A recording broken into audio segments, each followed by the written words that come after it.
Alright, ladies and germs, let's talk about covers. See, when it comes to covers, I've got kind of a mixed opinion on it. It's my opinion, so fuck you. See, if we're talking about cover bands, I have no time for cover bands. I don't want to listen to them, I don't want to see them. No thank you. If you're a cover band and you don't have any of your own material, you're a waste of talent. I'm not the best musician, but I've played music long enough to know, and I've listened to music long enough to know good stuff.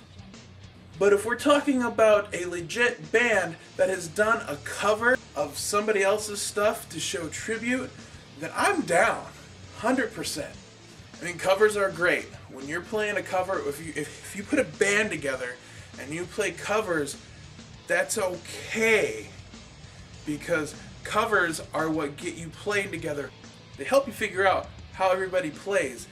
That's how you start your writing. Hey, remember how you did this? That was really cool. Now we're gonna incorporate that in this. So I decided that I'd put together a top 10 list of what I would call my favorite covers.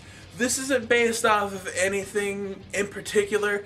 This is just me making my choices of what I would say are good covers. So anyway, when compiling my top 10 list, I started thinking about covers, and I started making a list of all the covers I could just think of off the top of my head.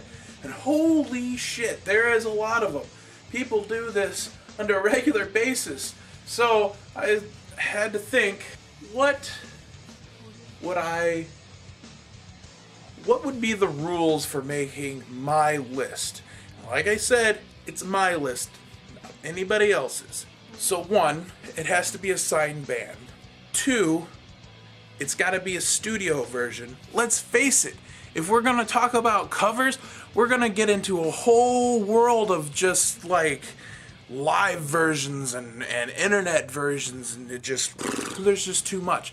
So I'm going to go with studio recordings of signed bands. Okay?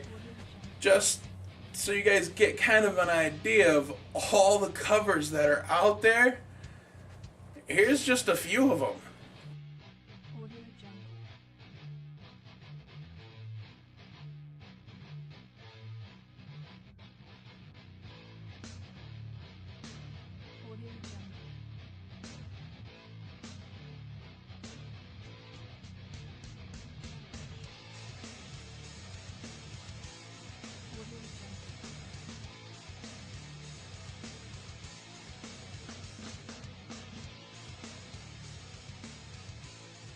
Anyway, you guys got the point. Fuck.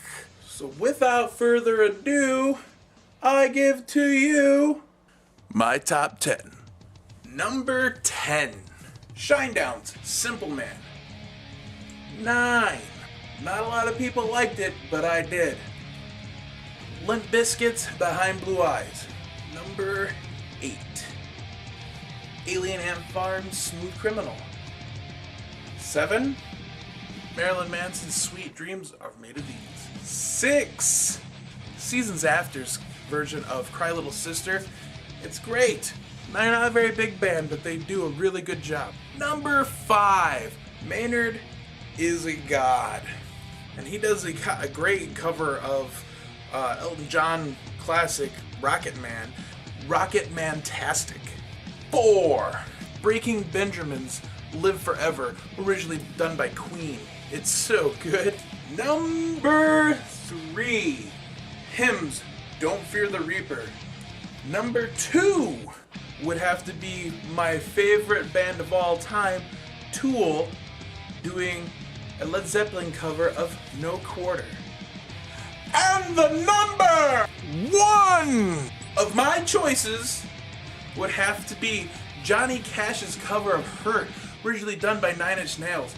Not many people can do a cover of a song and have the original artist say, "It's not my baby anymore." Johnny Cash took this song to a whole new level with the sound, the video. I mean, the way it put together his telling of his life up to the end. And I say end because after he made that album and that song, he died soon after that. It's just crazy. That song will forever be the greatest cover of all time.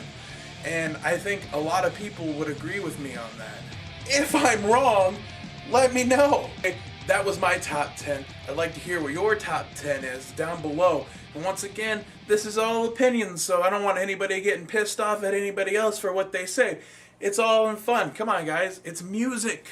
Everybody has their own tastes and opinions. Hey, take care, guys. I'll see you around.